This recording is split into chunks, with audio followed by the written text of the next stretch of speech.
Even if the United States of America emerged as an independent country after 1776 and recognized in 1783, the history of these lands is deeper than that. Thousands of years ago, the first people settled in the American continent. It is not exactly known how the Native Americans first settled in these territories, but a theory says that people migrated from Eurasia starting 30,000 years ago, across a land bridge known as Beringia. This connected Siberia to North America during the Ice Age. This migration continued until 10,000 years ago. At that time, a glacial period ended, and the land bridge became submerged by the rising ocean. But before we move any further, we want to give a big thank you to Raid Shadow Legends for sponsoring this video. Raid is a brand new RPG game that you will definitely enjoy. The game has an amazing storyline, great looking 3D graphics, incredible boss fights, and PvP battles. You can choose from hundreds of champions to collect and customize as you wish. I personally prefer Ethel because of her great skills and the way she looks. She is not the only awesome champion, but in my opinion you should definitely try her out. Raid is a rapid growing game, attracting more and more players every day. By now, 10 million players worldwide have already downloaded the game in less than 6 months. The game is consistently updated, so you will not get bored playing it. After downloading the game, I can surely say that I am impressed by its quality and graphics. Playing Raid is the most immersive experience you'll find on a smartphone, and it can only really be compared with the biggest PC and console titles. And the best part of all of this, it's totally free. With 300,000 reviews, Raid has almost a perfect score on the Play Store. This proves just how amazing the game is. So be sure to click on our special link in the description to get 50,000 silver and an epic champion for free. Start your incredible journey now. The early inhabitants were called the Paleo-Americans. In time, they migrated even deeper in Americas, and they formed tribes and nations. They created interesting civilizations, developing their own culture. Among the cultures that existed here, we can mention Adena culture, Iroquois culture, Coles Creek culture, Puebloan culture, and Mississippian culture. But another part of today, the United States has an interesting and different history. Speaking about Hawaii, this land wasn't inhabited until the 1st centuries AD. Native development started with the settlement of Polynesian people between the 1st and 10th centuries. Starting in the 15th century, European colonization began. In 1492, a Spanish expedition headed by the Italian explorer Christopher Columbus sailed west to find a new trade route to the Far East, but landed in what came to be known to Europeans as the New World. After this event, in the next decades, more and more ships sailed west to establish colonies and trade posts. The Spaniards began building their American empire, using islands such as Cuba, Puerto Rico, and Hispaniola as bases. They expanded hugely. France founded colonies in eastern North America, a number of Caribbean islands, and small coastal parts of South America. Portugal colonized Brazil. The eastern seacoast was settled primarily by English colonists in the 17th century, along with a much smaller number of Dutch and Swedes. The first successful English colony, Jamestown, was established in 1607 on the James River in Virginia. New wave of settlers arrived in the late 17th century and established commercial agriculture based on tobacco. Even though there were some conflicts between the Native Americans and English settlers, the colonies managed to expand pretty fast and more people settled in. Each of the 13 American colonies had slightly different governmental structure.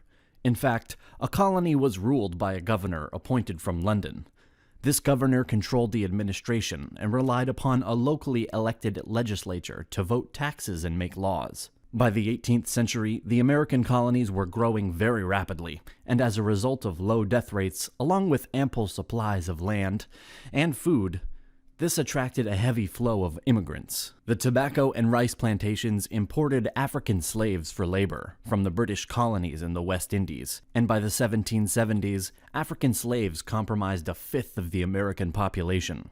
The question of independence from Britain did not arise as long as the colonies needed British military support against the French and Spanish powers. The French and Indian War was an event created by the political development of the colonies. It was also part of the larger 7 Years' War. Britain beat French forces, and France lost their colonies and territories in Canada and Louisiana. The war was costly, and Britain needed money. The British Parliament passed the Stamp Act of 1765, imposing a tax on the colonies without going through the colonial legislatures. The issue was drawn. Did Parliament have this right to tax Americans who were not represented in it? Crying, "No taxation without representation."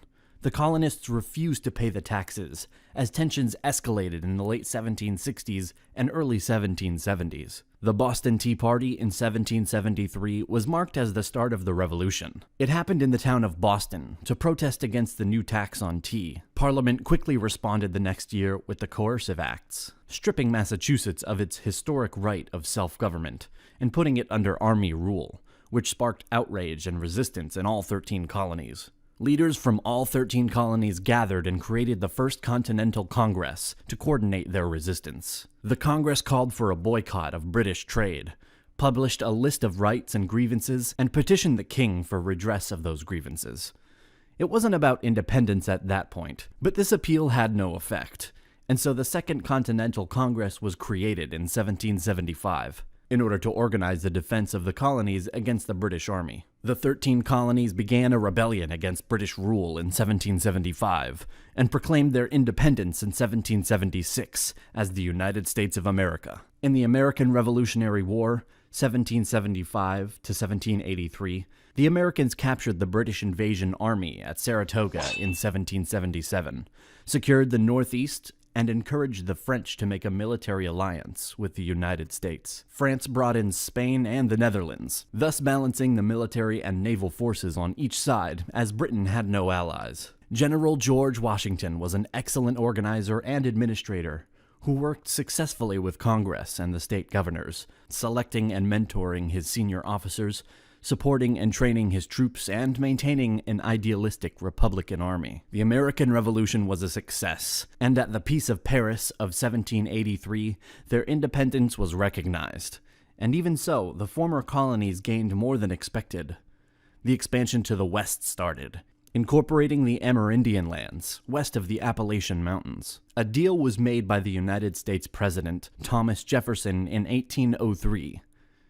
He bought the Louisiana Territory from France. Initial diplomats sent to France were allowed to spend up to $10 million in order to buy just New Orleans, and, if possible, the west bank of the Mississippi River. But the French government said that for $5 million more, all of the Louisiana Territory would be sold. The president approved the deal, and the U.S. doubled its size.